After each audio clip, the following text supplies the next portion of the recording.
Okay, let's get to the last bit of news.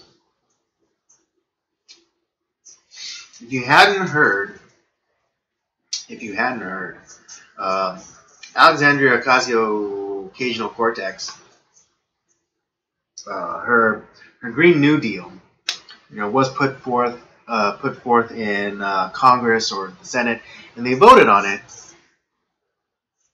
And interestingly enough, it did not get one vote in favor. And I'm particularly surprised, because there were a lot of people who voted present, but they didn't vote on the actual bill. I mean, I think there was I think there were a bunch of abstentions as well, but I don't think it got one vote in favor of.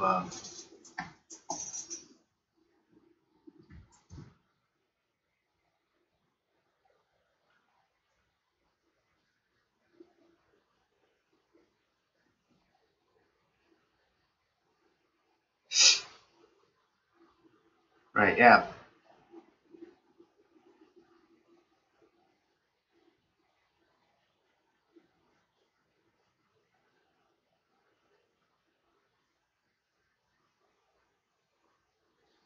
And I mean,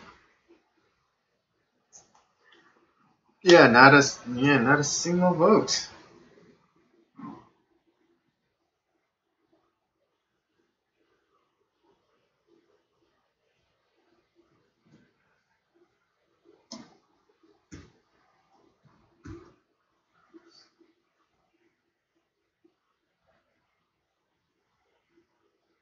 Yeah, yeah. Yeah.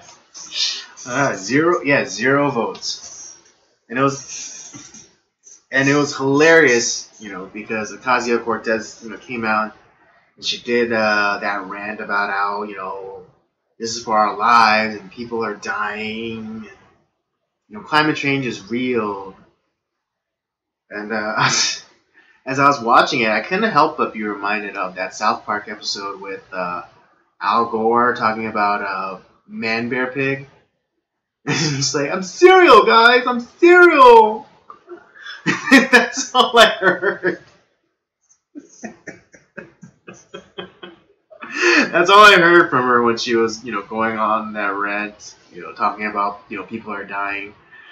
But the logical question to that is, who's dying?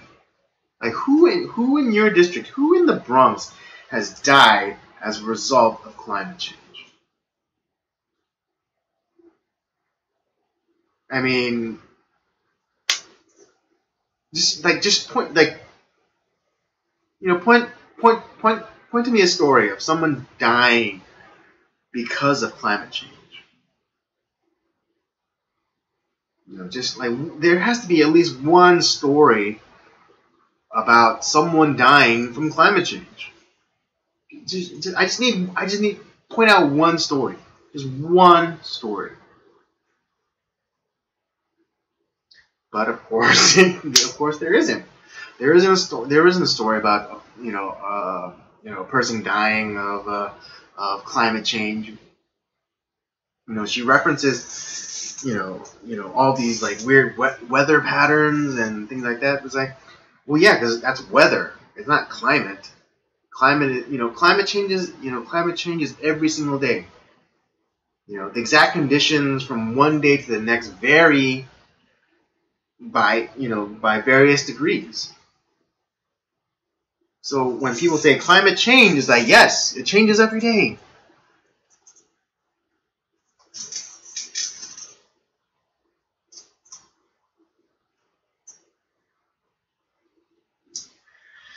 Oh, will I, YouTube? Will I be,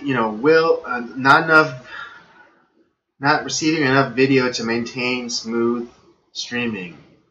As such, viewers will experience buffering. I wonder why.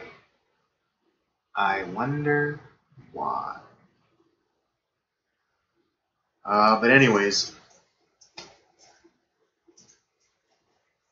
Yeah, it's like so. There's, I mean,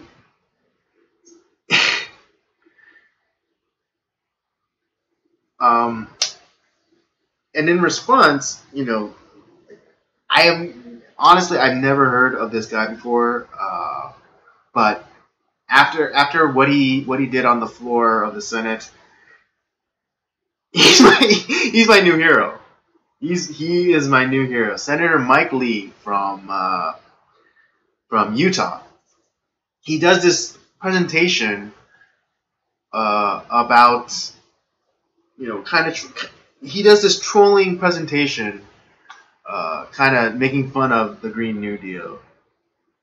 And he starts off with that meme picture of Ronald Reagan, with riding a raptor, shooting an Uzi with an RPG strapped to his back, and the Velociraptor has like a tattered American flag, and he's talking about like, yeah, see this picture has even though we were in a Cold War with Russia, this picture has nothing to do with that, much like the Green New Deal having anything to do about climate change or stabilizing the climate or what have you. And then he just goes on. And then he just goes on to just troll, or occasional Cortex, with talking about like, oh, in the Green New Deal, I talk about getting rid of air travel, but how are people in, say, Alaska gonna get around? And then he puts up this giant picture of Luke riding a tauntaun from Empire Strikes Back.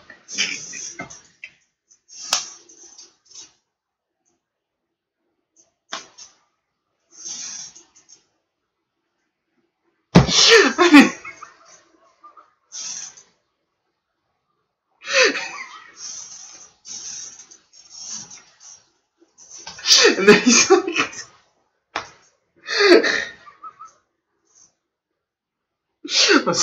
I'm sorry. It's just, oh, I was just picturing it in my brain, and it was too good.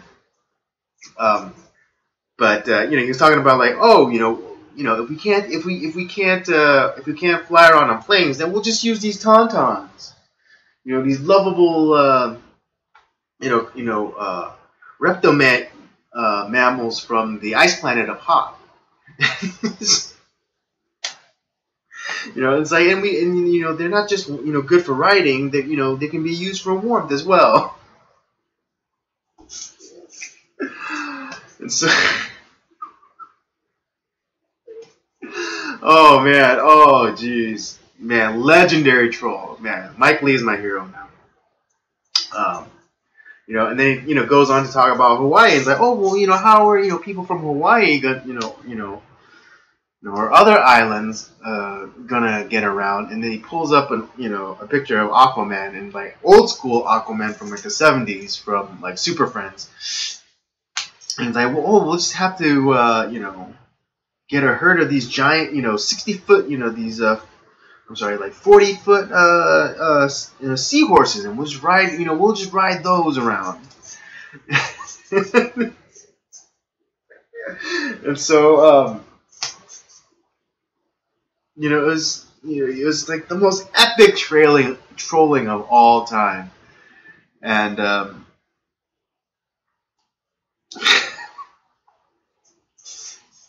it was, and rightfully so. I have to say, it was rightfully, she was being trolled rightfully so, because I think just the week before or a few days prior, Steven Crowder reads the entirety of the Green New Deal.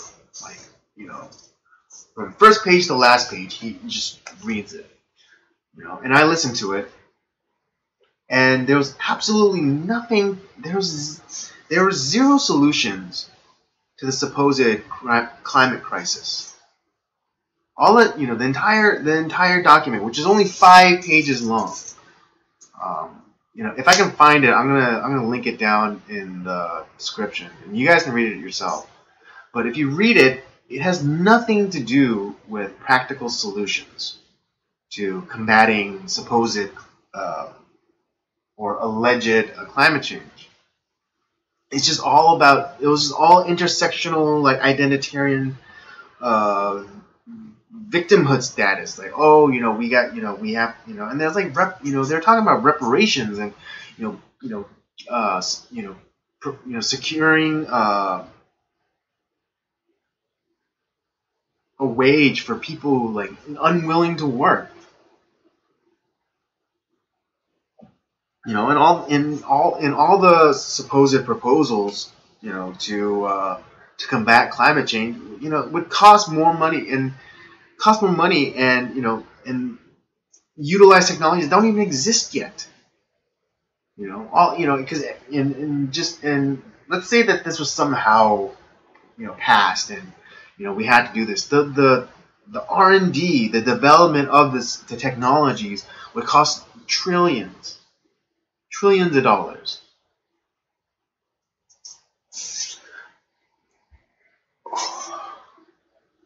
Trillions of dollars, folks. Trillions and trillions of dollars. And this arbitrary number, of 12 years. Like, where did that come from? It didn't explain how they came to that number of 12 years and the world is going to end. It was all about victimhood and identity. That's all that document had in it. It didn't offer one solution. It didn't offer a solution. Didn't propose a solution. Didn't even put up a semblance of a solution. Just talked about like, oh, we gotta give reparations to black people. We gotta acknowledge that this land is stolen and give some of this back to the Indians, and and just it was all a bunch of nonsense,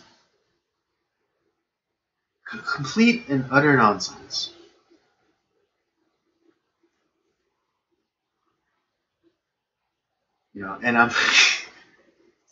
And I'm super glad Senator Mike Lee mocked the hell out of it. I am super glad. I am beyond myself with getting this.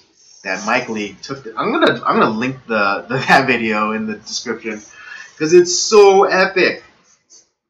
Because he just calls her out on the bullshit, just completely and utterly calls her out on the bullshit.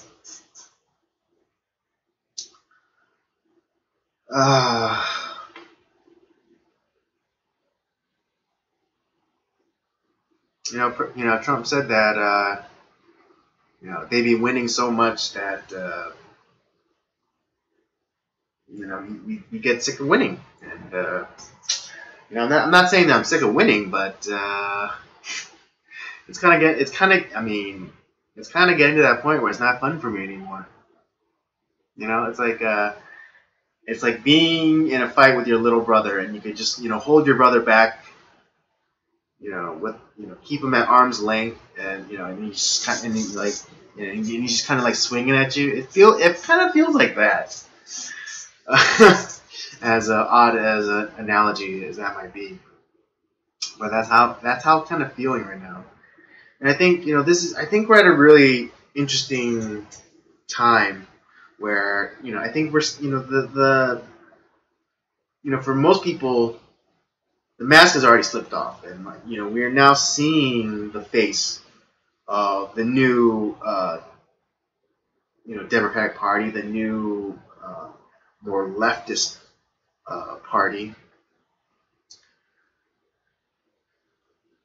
And I think more and more people are beginning to have their eyes open. I'm not saying that they'll instantly become conservatives or Republicans or Trump supporters or what have you, but they'll definitely start moving closer to that to the center, and I think that's great. I don't think you should be too far on the you shouldn't be way over on the left, and you shouldn't be way over on the right. I don't care that you have a side. I don't care. I don't care. What your side is, as long as it's there's nuance. There's room for nuance, and yeah, there's room for nuance, and open for different opinions and maybe even persuasion. Because yeah, I mean, too far. As people moving, finding moving to the center ground. I think ultimately I think that's the way to go. Because because so many times people have referenced that that they've had debates with people who are sometimes diametrically opposed, but they're at the end they were still able to be friendly, and they were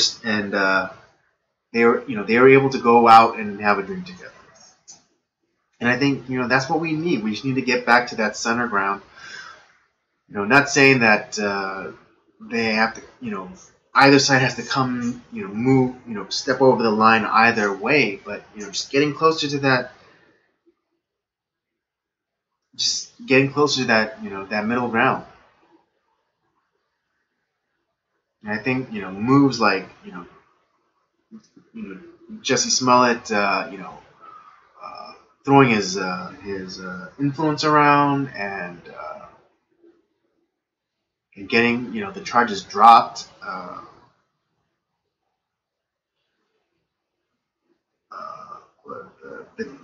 The Democrats not even cracking a smile about the reduction of sexual assaults or human trafficking at the border. And most importantly, seeing the Democrats as for the hypocrites that they are, because the Democratic front runners like your Harrises, your Bookers, your Warrens, they voted on they supposedly supported this Green New Deal, and yet when it came time to vote for it, they didn't.